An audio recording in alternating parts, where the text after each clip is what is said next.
How many are people trying to have? That's what I'm asking. That is literally what I'm asking. How many orifices are they trying to grow? Like, that's where I see it going. That's all I see. That's all I see. And I just want to know who's tried it already so I can be ready when I meet the person that has it. And they walk up to you and they say, you want to be a star, don't you? It's like, whoa, whoa. What's up, everybody? I'm Zap, and this is Jericho, and we are the now 6-time international award-winning pop hip-hop music duo Band of Future. We make clean, fun music that everyone can listen to with a sound that's uniquely Californian. And right now, you are tuned into the Life's a Circus podcast, where we talk about everything that's funny, interesting, and ridiculous. But before we jump into this episode, make sure you like, subscribe, comment, and share this video with somebody who likes X-Men. Do you like X-Men? Maybe too much. It's pretty cool. Is it possible to like it too much? It's been around for a long time. The movies have taken it to another level. Right. I never read the comics, but I did watch the cartoon when I was like a little kid, and it was just crazy thinking that these people could have all these superpowers. And I had a few favorites. Did you have a favorite X-Men character, anything like that? Yeah, I liked. Gosh, God, so many. I think I really like Gambit. Gambit was probably like my number one guy. Cool. Yeah. He was pretty smooth with it. It was between Gambit. I know Wolverine and maybe Cyclops popular. Mm-hmm. One of the most popular characters. Yeah. But Gambit was cool. So was there ever one that like you thought will be cool to have their power, whether you like them or not? Man, I think about that all the time. It's my number one time waster as an adult, just like sitting in traffic. Like, what will I do with these powers that I'm never going to have? I think I always liked the shooting energy kind of idea. So like Bishop can do it. Cyclops was because he can't open his eyes, like for real. Like that's kind of too much. And okay, look, here's my beef for Cyclops. I'm just gonna let it all out, right? How did he miss?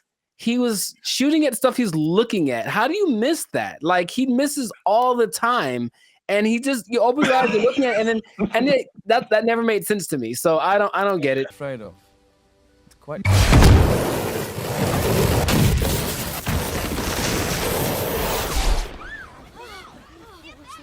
But yeah, I liked him.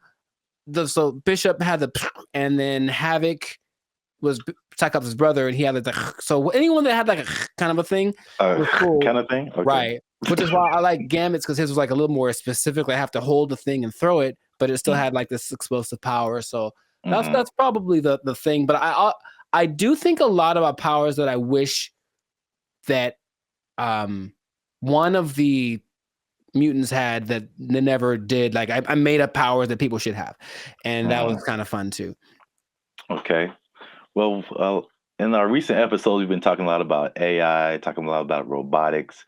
One thing that's also happening now to make this a whole trifecta, oh boy, is gene editing and gene manipulation.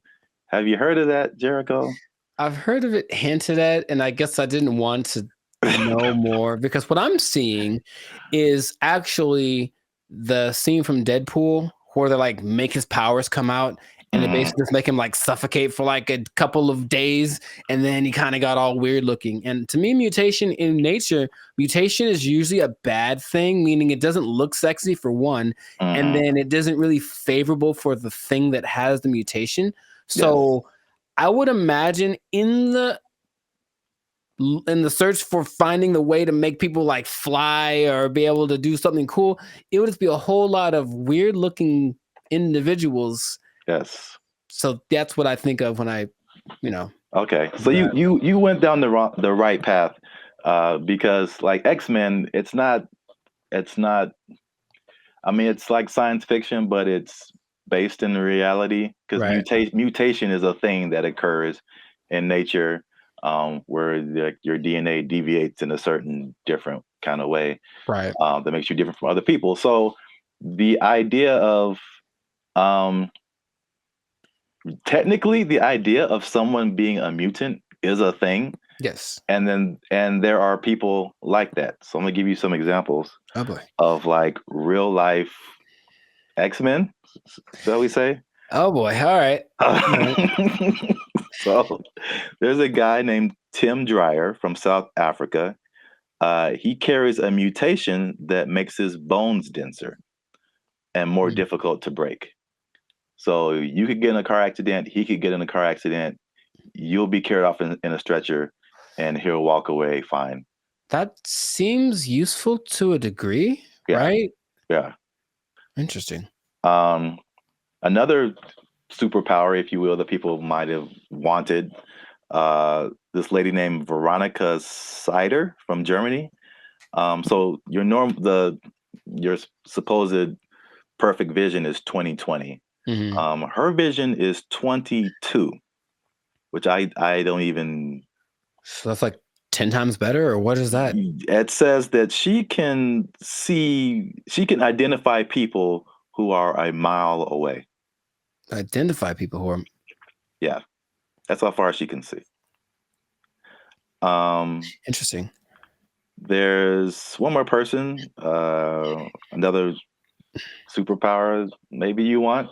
A guy named Daniel Browning Smith, who is one of the world's most famous contortionists.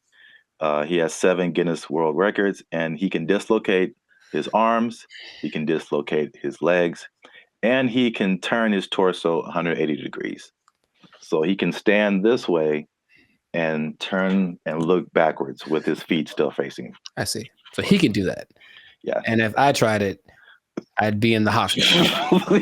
Basically. Got it. But those are just natural occurrences that just happen. So this thing called CRISPR, it's been around for a while. It's pretty much developed in 2009. CRISPR stands for cluttered regularly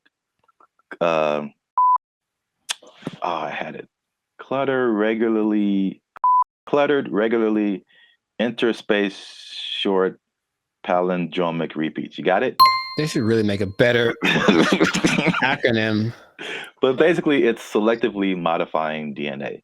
So there's certain kinds of like gene manipulation that is illegal. So I think in terms of, I don't know. See, that's the question. Is there parts of AI that is illegal? It just seems like a free for all. No, I'm sure there'll be regulations. Like there'll be regulations eventually. Like every new technology. But I think for now it's just kind of like see what happens and hope it doesn't kill us all. And if it doesn't, then we'll make it the thing. Because I just, as I read that, I just kind of thought, okay, there's certain, like this makes sense, but like even in AI, it's like you're starting to get to a point where some stuff should be illegal. I agree. Bro, like, hold up, man. But okay, so question: where does the line between evolution and mutation kind of like separate?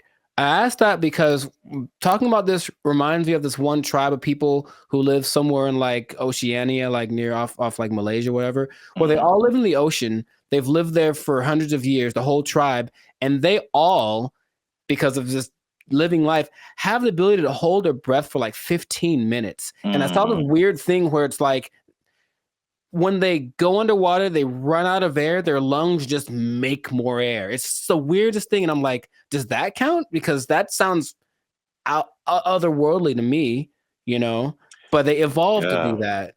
Yeah.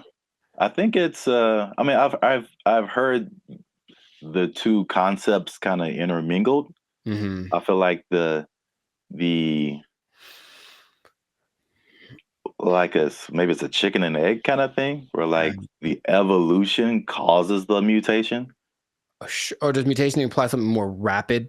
Like I don't know the difference. Like if I from one generation to the next something changes, that's a mutation. I think mutation is just the change, not necessarily the speed of the change. Okay. But just like something is different than, you know, what is normal.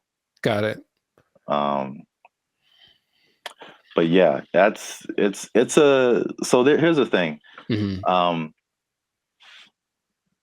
Of course. Oh boy. CRISPR is How many? Like, dude.